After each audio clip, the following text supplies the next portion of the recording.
Bonjour, donc de retour pour le troisième volet de ce cours de calculabilité. On va reprendre où on en était. Alors, avec un exemple plutôt amusant, c'est un prétexte bien sûr, hein, voilà, il y a beaucoup d'endroits où les décisions qui doivent être prises dépendent d'un système de règles un peu compliqué. euh, et il y a aussi des tas donc des endroits bureaucratiques, mais aussi, par exemple, dans des endroits critiques comme des centrales nucléaires, dans un avion, quand on pilote un avion, il faut prendre des décisions, ou dans une fusée encore plus extrême. Alors, on va regarder ce que c'est un système de règles de manière un peu simplifiée. Voilà un système de règles, et la question c'est de savoir, dans un premier temps, une fois qu'on donne un système de règles, c'est vérifier s'il est possible de répondre à toutes les règles, hein, parce que si c'est pas possible, c'est que le système de règles n'est pas correct, évidemment.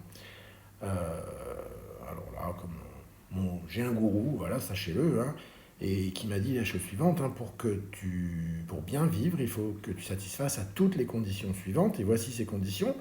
Il faut avoir du travail ou pas d'enfant, l'un ou l'autre, sachant que c'est, on va voir, un ou inclusif. Avoir des enfants ou des amis, on peut avoir les deux, encore une fois, hein. Ou bien, pardon, pour l'instant c'est le un et le 2 et le 3 qui est avoir pas d'enfants ou une maison, et le 4 qui est d'avoir pas d'amis ou des enfants. Ok. Donc le ou ainsi, hein, il est comme on dit, il est inclusif, c'est-à-dire qu'à chaque fois on peut avoir les deux, bien sûr, hein. Est-ce qu'il est possible de satisfaire à toutes ces conditions, de remplir les 4? Donc là, si on regarde un peu, en fait c'est assez facile. Il suffit d'avoir des enfants, et une maison, et des amis, et du travail. Si on a les 4, hein, on satisfait la première puisqu'on a du travail, on satisfait la deuxième puisqu'on a des enfants, on satisfait la troisième puisqu'on a une maison, et on satisfait la quatrième puisqu'on a des enfants. Donc si on a tout, ça marche. On peut aussi, ça marche, hein, avoir des enfants, une maison et du travail et pas d'amis, hein, puisque vous avez vu que les amis ne jouaient pas de rôle dans le fait que ça marche ici. Bon, c'est un peu moins gai évidemment. En fait, si on cherchait bien, on verrait qu'il n'y a pas d'autre solution pour satisfaire ces 4 contraintes ici. Trop facile. Maintenant, il faut satisfaire à ces 4-là. Du travail ou pas d'enfants, des enfants ou des amis, pas d'enfants ou une maison, pas d'amis ou des enfants. Et on rajoute pas de maison ou pas de travail. C'est possible, pas possible. Donc, bon, pour ceux qui continueront en informatique, vous verrez donc qu'il y a une discipline qui s'appelle la logique qui fait le travail pour comment dire, résoudre ce type de problème. Mais là, c'est un peu particulier, comme on va le voir. En fait, ce qui est important dans les deux ensembles de règles qu'on vient de voir, c'est qu'il y a à chaque fois c'est l'un ou l'autre. Il n'y a que deux conditions. Il y a deux conditions qu'on demande. Enfin, on demande une disjonction, un ou de l'une ou l'autre. Et donc à chaque fois c'est deux, deux, deux, hein, deux et deux. Donc du coup, quand c'est exclusivement des conditions avec des règles avec deux possibilités, en fait, il existe une méthode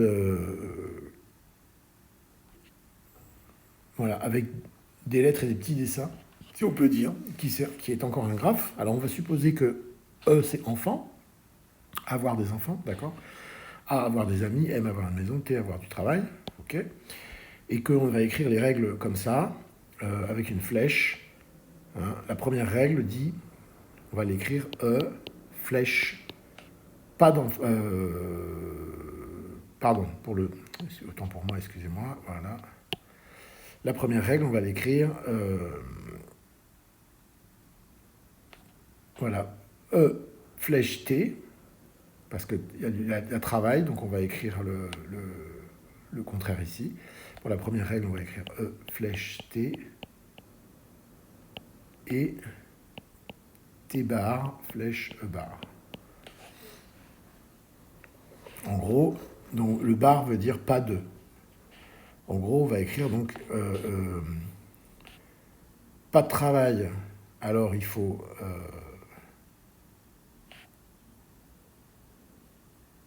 du travail ou pas d'enfant. Donc si on n'a pas de travail, ben forcément il faudra avoir pas d'enfant pour que ceci puisse marcher. C'est un peu l'idée. Donc si on a donc ça c'est l'idée donc de cette règle-ci. Ok. Si on n'a pas de travail, il faut forcément des enfants. Et si on a des enfants, comme cette règle, comme cette possibilité n'est pas respectée, ben, il faut forcément avoir du travail pour satisfaire la première règle. D'accord? Donc on peut le commenter ici.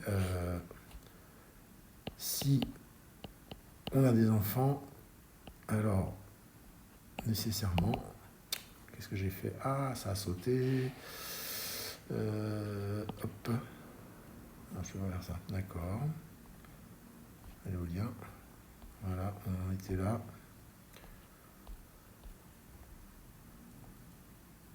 Désolé, ça a sauté. Oui. C'est quel diapo? Voilà, je reviens.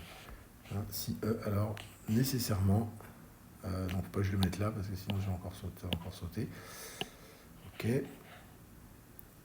Donc ça veut dire que si on a des enfants, alors pour respecter 1, nécessairement, donc si on a des enfants, il faut forcément avoir du travail. Hein, sinon, on ne respecte pas la première règle.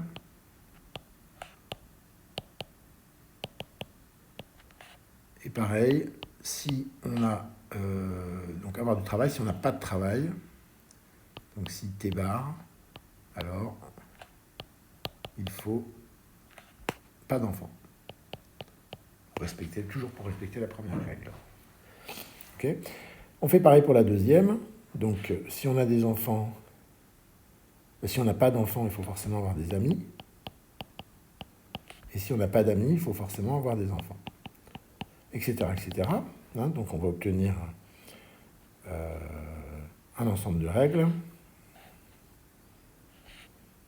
On va voir le tout. Et ensuite, on fait un graphe de tout ça.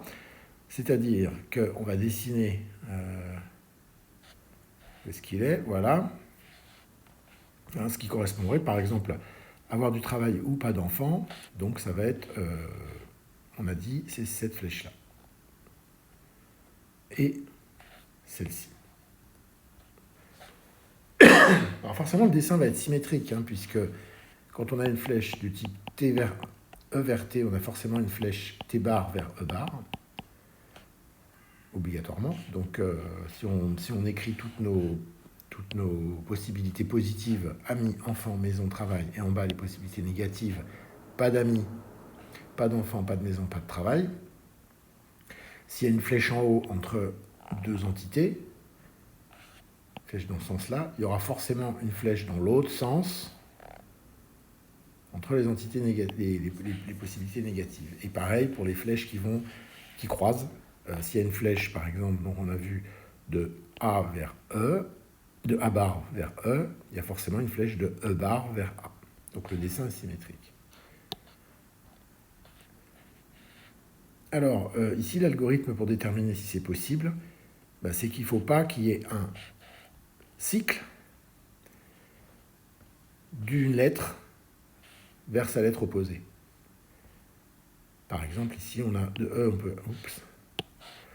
on peut aller à T. De T, on peut aller à M bar. Et de M bar, on peut aller à E bar. Ensuite, on peut aller de E bar à E. Par exemple, comme ceci. Donc on peut boucler, en fait, l'idée de la flèche, c'est de dire que si on est obligé d'avoir, si on a ce qui est à gauche de la flèche, on va forcément avoir ce qui est à droite de la flèche, et donc au bout du compte, si on a des enfants, il faut du travail. S'il faut du travail, si on a un travail, alors il faut avoir pas de maison. Si on n'a pas de maison, il ne faut pas d'enfants. Donc vous voyez qu'on arrive à la... Donc en gros, si on a des enfants, il ne faut pas d'enfants. Et si on n'a pas d'enfants, il faut des enfants. Donc en gros, ne peut pas évidemment satisfaire les deux choses, à savoir avoir des enfants et pas avoir d'enfants. Alors le schéma complet, voilà. Avec sa conclusion, c'est impossible donc de satisfaire les 5 qui sont là. Si on supprime la dernière, à savoir pas de maison ou pas de travail, donc je repasse en rouge uniquement ce qu'on veut garder, c'est maison et travail. Ok, donc ça on garde, ça on garde, ça on garde, ça on garde, ça on garde, avec les mêmes sens de flèches, je ne redessine pas les flèches. Donc M et T, les deux qui sont latérales, là, celles-ci, on ne les garde pas. Voilà, vous voyez qu'il n'est plus possible d'aller de E à E bar et retour. On peut aller de E bar à E, ça oui. En gros, si on n'a pas d'enfants, il faut des enfants. Donc il faut des enfants. Si on a des enfants, il faut un travail, il faut une maison. Mais on n'aura pas il n'y a pas de retour par là possible. Donc il n'y a pas de cycle. Voilà. Et en fait, le fait de déterminer s'il y a un cycle dans un... détecter un cycle... un cycle dans un graphe, c'est un problème P, polynomial. Ça, on sait faire avec un algorithme efficace. Alors, ce que me dit mon gourou, il me dit non, c'est trop facile, là, t'as triché. Maintenant, pour bien vivre, tu dois satisfaire les conditions suivantes. Et il me donne un ensemble de conditions, par exemple, du travail, ou pas d'enfant, ou une bonne santé. Donc là, vous voyez qu'il y a 3 possibilités. Et il m'en donne une liste comme ça. Je vais passer directement à la liste complète. Voilà. Donc, on a vu la première, des enfants ou des amis ou pas de télé, pas d'enfants ou une maison ou pas de dette, etc. etc. Est-ce que c'est possible ou pas de satisfaire ici toutes les possibilités? Eh bien, il se trouve que là, la différence est énorme par rapport au cas précédent. C'est que là, on ne connaît aucun bon algorithme, meilleur que de rechercher à la brute, pour résoudre ce problème. Ici. Contrairement au cas où on n'avait que des conditions à 2 possibilités, au-delà de 2, à partir de 3, et évidemment a fortiori pour 4 possibilités, 5 possibilités, il n'y a plus d'algorithme qui puisse vérifier si toutes les contraintes, toutes les règles sont... si on peut satisfaire à toutes les règles dans un temps raisonnable. Vous avez un exemple connu fourni par Lewis Carroll, ici, qu'on peut s'amuser. Voilà, c'est un genre de quiz logique qu'on peut résoudre, mais ici, vous avez donc les seuls animaux de cette maison sont des chats, donc tout animal qui aime à contempler la lune est apte à devenir un animal familier. Donc voilà, on peut s'amuser à chercher des systèmes pour résoudre ce type de problème, et ça, on le laisse en exercice, on va dire. Alors, donc si on revient sur ce qu'on vient de voir, on a vu donc, mon gourou m'a donné en fait 2 types d'ensemble de règles. Le premier, c'était donc avec 2 possibilités, dans chaque règle. On appelle ça, ces règles-là, on appelle ça des 2 clauses. 2 parce qu'il y a 2 possibilités. Et le problème global de vérifier si un ensemble de règles peut être entièrement satisfait, on appelle ça le problème de SAT. C'est-à-dire la satisfaisabilité ou satisfiabilité, ça dépend si on fait un anglicisme ou pas. La satisfiabilité pour les formules de clauses, qui sont des 2 clauses. Et celui-là, de SAT, il est dans la classe P, parce qu'il revient à déterminer, à trouver, ou pas, un cycle dans un graphe. En revanche, à partir de 3 clauses, donc des clauses où il y a 3 possibilités, 3 clauses, 4 clauses, 5 clauses, et au-delà, bien sûr, le problème qui s'appelle 3 SAT, lui, par contre, tout ce qu'on peut en dire, c'est qu'il est dans NP. Alors, pourquoi il est dans NP? Parce que si je vous donne je dis, il faut, par exemple, avoir une maison, des enfants, pas d'amis et un travail, vous pourrez vérifier avec ça que chaque contrainte est satisfaite. D'accord? Donc on sait vérifier si une solution potentielle est ou pas une solution. Okay? En revanche, on ne sait pas trouver des solutions. Et ce problème, on ne sait pas s'il est dans la classe P non plus. Donc pour l'instant, voilà, on va faire un peu le bilan de ces histoires de PNP. On a rencontré pour l'instant 5 problèmes. Okay, le problème du chemin eulérien avec les ponts. Celui-là, on sait qu'il est dans P, puisqu'on connaît, je ne vous l'ai pas donné, hein, mais on connaît un algorithme, il existe un algorithme qui trouve les chemins eulériens. On a vu aussi les chemins hamiltoniens. On a parlé de système d'équations pour la météo, etc. On a parlé, alors ce n'était pas les kangourous ici, hein, ça a changé, ça, tiens, j'ai oublié, voilà. Le problème 2 SAT, c'est-à-dire des clauses qui contiennent 2 conditions, ça ou ça, et les problèmes 3 SAT, les règles à 3 clauses. Donc toujours pas les kangourous. Hein.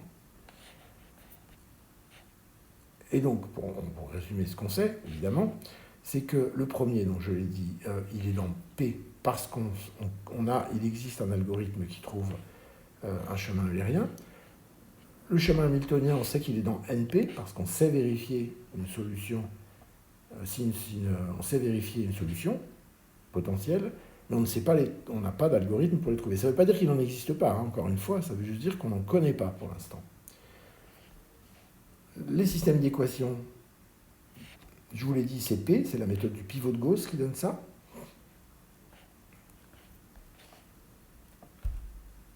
Le problème de SAT, on a dit aussi qu'il était P, puisque ça revient à rechercher un cycle dans un graphe. Et le problème 3 SAT, on sait qu'il est dans NP, parce qu'encore une fois, on sait vérifier une solution, mais on ne sait pas les trouver. D'accord ? Alors, voilà, vite fait, en fait, être dans P, ça veut dire qu'on sait trouver une solution, pas la vérifier cette fois-ci, trouver une solution dans un temps raisonnable. Alors, ce qu'on entend par raisonnable, très précisément, c'est que le temps que ça met pour trouver une solution est un polynôme. C'est un polynôme de la taille du problème. Ok ? En revanche, être dans NP et pas dans P, on sait tester une solution en temps raisonnable. Okay ? Par contre, tous les algorithmes qu'on connaît pour les problèmes NP et qui ne sont pas dans P, c'est des problèmes qui sont peut-être dans P, pardon, mais qui ne sont pas connus pour y être. Ce sont des problèmes pour lesquels les algorithmes qu'on connaît mettent un temps, en général, exponentiel pour répondre. Donc, c'est une constante, ou pire, au moins une constante à la puissance de la taille du problème. Voilà. Ce qu'on ne sait pas, donc, hein, parce que ce qu'on sait, ce qu'on ne sait pas, c'est est-ce que le problème du chemin hamiltonien et le problème 3 SAT, est-ce qu'ils sont dans P ? C'est-à-dire, peut-on trouver des algorithmes qui en trouvent des solutions dans